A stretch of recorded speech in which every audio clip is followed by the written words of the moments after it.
Hello दोस्तों, हमारे YouTube channel में आपका स्वागत है। आज हम बताएंगे मेग वेल्डिंग मशीन में वायर बिंडल कैसे लगाते हैं। अगर आप वायर बिंडल सही तरीके से लगाते हो तो आपकी मशीन सही साट चलेगी और बार बार परेशान भी नहीं करेगी और टिप नोजल में वायर नहीं फंसेगा बार बार, और करंट वोल्टेज भी आपका सही साट सेट हो जाएगा बड़े आराम से। और मेग वेल्डिंग मशीन का अगर वायर बिंडल सही साट लगा होगा तो आपका करंट वोल्टेज भी सेट हो जाएगा। और देख सकते हो दोस्तों, यह मेग वेल्डिंग मशीन का वायर बिंडल है जो कुछ इस प्रकार से पैक होके आता है। डिब्बे में पैक होके आता है वो, उसके ऊपर से भी पॉलीथीन रहती है, पर अंदर से भी पॉलीथीन रहती है। पर वायर बिंडल के ऊपर एक टेप लगा रहता है उस पर भी, जैसे कि आप वीडियो में देख लिया होगा आपने। और यह 0.8 mm का है, इधर देख सकते हो 15 kg का, और ये पार्ट नंबर दिया है। कुछ इस प्रकार से मेग वेल्डिंग मशीन का वायर बिंडल रहता है। 0.8 का अलग अलग वायर बिंडल आते हैं, 1.2 का, 0.286 का और 1.6 का, ऐसे कुछ वायर बिंडल आते हैं अलग अलग। उसके अलग अलग पार्ट के हिसाब से अलग अलग वायर बिंडल लगाना पड़ता है। और कुछ इस प्रकार से अपन मशीन पे वायर बिंडल लगा लेते हैं। फिर टिप नोजल खोल लेना है आपको, कुछ इस तरीके से टिप नोजल खोल के फिर जो आपका वायर लाइनर में वायर डला है पुराना वाला, जो पुराना वायर बिंडल का लाइनर में ख़त्म हो जाता है तो लाइनर में वायर बचता है, उसको निकाल लेना है अपन को इस प्रकार से टिप नोजल खोल के। फिर लाइनर को आपको लाइनर में से वायर निकाल लेना है। जैसे कि मैंने टिप खोल ली है और इंसुलेटर और होल्डर खोलना है, तो इसको थोड़ी टाइट लगा है, इससे प्लायर की मदद से आपको खोल लेना है। जैसे कि मेरा खुल लिया नहीं है तो इसको मैंने खोल लिया है। फिर इसके बाद खोल के निकाल लेना है आपको, फिर उसके लाइनर का वायर भी निकाल लेना है आपको।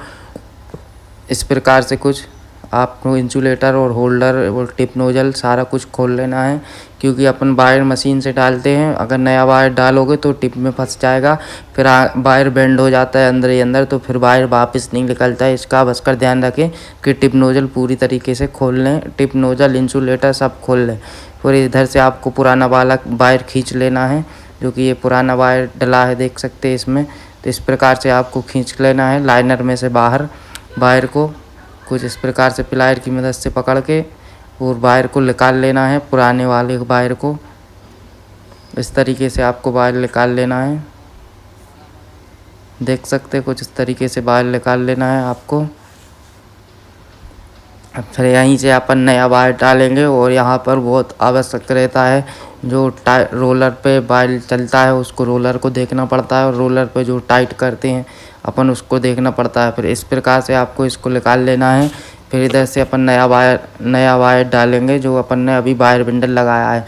तो पहले आपको आगे का हिस्सा काट लेना है, जो बैंड वायर रहता है जो, उसको काट लेना है। फिर इस प्रकार से आपको इधर से वायर डालना है, कुछ इस प्रकार से आपको इधर से वायर डाल के फिर आगे आपको इसमें डाल देना है। और इसमें भी देख लेना है, होल आपको चेक कर लेना है, टाइट तो वायर नहीं जा रहा है। अगर टाइट वायर जा रहा हो तो इसको साफ़ कर लेना है, इसको खुल जाता है। फिर आप पिन को साफ़ कर लेना है, जो कि इस पिन को अपन ये दिख रहे हैं आगे, इस पिन को साफ़ कर लेना है। साफ़ हो जाती है इसमें, क्योंकि वायर रगड़ते रगड़ते इसमें डस्ट वगैरह जम जाती है तो जाम हो जाता है। फिर उसके बाद आपको रोलर का ध्यान रखना है कि रोलर कितने का लगा है। एक रोलर में 2 कट रहते हैं, जैसे कि एक 0.8 का और एक 0.2 का, 1.2 का रहता है। अगर एक तो रोलर को अपन को पलटी कर लेना है या रोलर चेंज कर लेना है, यानी कि इधर से खोल के और रोलर को चेंज कर लेना है। जैसे कि मेरे 0.8 का है तो 0.8 का ही वायर पे कट लगा है, देख सकते हो ये 0.8 का है। और एक आगे वाला पीछे वाला कट दिख रहा होगा लाइनिंग की तरह, वो 1.2 का है। तो इसका अवश्य ध्यान रखें कि रोलर अवश्य देख ले, ना फिर आपकी मशीन सही साट नहीं चलेगी और ना सही साट सेट होगी। तो इसका अवश्य ध्यान रखें, क्योंकि इधर से वायर कभी कम जाएगा कभी ज़्यादा जाएगा अगर रोलर कट पर सही साट ना होगा। जैसे कि 0.8 का है तो 0.8 पे ही रहे, और 1.2 का है तो 1.2 पे ही रहे। अगल अगल रोलर आते हैं, जैसे 1.6 का और 1.2 का अलग आता है, और 0.6 का और 0.8 का अलग आता है। ऐसे ऐसे रोलर आते हैं, तो इसका अवश्य ध्यान रखें। फिर इसके बाद इसको टाइट करने जितने कर वायर डला है उतने पे ही टाइट कर रखें। जैसे कि मैं 0.8 का डला है तो मैंने 0.8 पे ही टाइट कर रखा है, और उस पर लिखा भी है 0.9, 1.2, 1.6। जैसे कि मेरे 0.8 पे है तो 0.8 पे ही टाइट करके रखा है। अगर आप 0.8 से कम टाइट करते हो तो इधर से वायर स्लिप होकर जाएगा और टिप में जाके फंसेगा, कभी कम जाएगा कभी ज़्यादा जाएगा, तो इससे आप वेल्डिंग सही साट नहीं आएगी और मशीन भी सही साट सेट नहीं होगी और करंट वोल्टेज भी सही साट सेट नहीं होगा। तो आप इसका बस कर ध्यान रखें, अगर आप ज़्यादा टाइट कर दोगे और फिर इधर से आएंगे तो आगे जाके टिप में वायर बेंड होकर जाएगा और इधर से फंसेगा। इसलिए इस पे जितने का वायर डला है उतने पे ही लिखा है उतने पे ही टाइट करें। और इधर देखें, इसको इंचिंग का बटन बोलते हैं, और इंचिंग का बटन दबाने से आपकी मशीन का वायर बहुत स्पीड से निकल जाता है, जो कि गैस भी वेस्ट नहीं जाती और समय भी जल्दी बच जाता है। कुछ इस प्रकार से आपका मशीन का वायर स्पीड से लाइनर से वापस आ जाता है। फिर अपन टिप नोजल टाइट कर देंगे, कुछ इस प्रकार से देख सकते हैं। अभी वायर आ गया है। अब अपन टिप नोजल टाइट कर देंगे आराम से। इसमें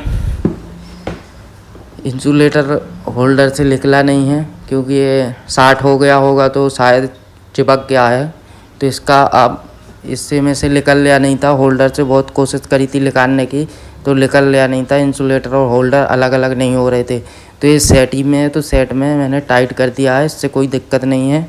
और इसका बस कर ध्यान रखें, इसमें होल्डर में 3 होल रहते हैं, जो उसका बस कर ध्यान रखें कि 4 होल रहते हैं, 4 होल रहते हैं। चारों होल खुले हुए हैं, ये बारीक बारीक दिख रहे टिप के पीछे, उसको आप ज़रूर चेक कर लें। फिर आप टिप को चेक कर लें कि टिप अपनी जाम तो नहीं है, और टिप जाम हो तो आपको आगे पीछे से करके देख लेना है और फिर टिप को साफ़ कर लेना है या टिप को चेंज कर लेना है, तो आपकी मशीन सही साइड चलेगी। इसी प्रकार से आपको टिप नोजल टाइट कर लेना है प्लायर की मदद से और नोजल को आपको साफ़ करके रख लेना है पूरी क्लीन, और नोजल को फिर भी टाइट कर देना है। नोजल को साफ़ करके अच्छी तरीके से क्लीन करके, क्योंकि इसमें दाना वगैरह लग जाते हैं तो टिप में शार्ट होने लगता है। जो जैसे अपन जिस पार्ट पे मार रहे हैं, अगर पार्ट में नोजल झुक जाती है और उसमें दाना वगैरह होता है, वो टिप में झुक जाता है तो नोजल शार्ट हो जाती है और टिप भी जाम हो जाती है। इसीलिए इसको साफ़ कर लें अच्छी तरीके से नोजल को, और फिर उसके बाद अपन वेल्डिंग मारें तो बहुत सही रहेगा। देख सकते हैं कुछ इस प्रकार से नोजल, और टिप को हमेशा नोजल से छोटी रखें 1-2 mm, जो कि टिप से नोजल से छोटी रखोगे टिप को तो बार आपका वायर टिप में नहीं फंसेगा, क्योंकि वायर लंबा आगे तक गर्म होता है, पीछे तक गर्म होता है। देख सकते हैं इतनी छोटी आप टिप को रखेंगे तो सही साइड वेल्डिंग आएगी और टिप भी बार नहीं फंसेगी, टिप में वायर बार नहीं फंसेगा। तो देख सकते हैं अपना वायर बिंडल लग चुका है और मशीन कुछ इस प्रकार से चल रही है। आपको आवाज़ आ रही होगी कितनी मस्त मशीन चल रही है, और मस्त आवाज़ आ रही है मशीन से, आप आवाज़ से पहचानेंगे होगी कितनी मस्त मशीन चल रही है। तो आप वायर बिंडल सही तरीके से लगाओगे तो आपकी मशीन सही तरीके से सेट हो जाएगी और सही साइड वेल्डिंग भी आएगी आपकी।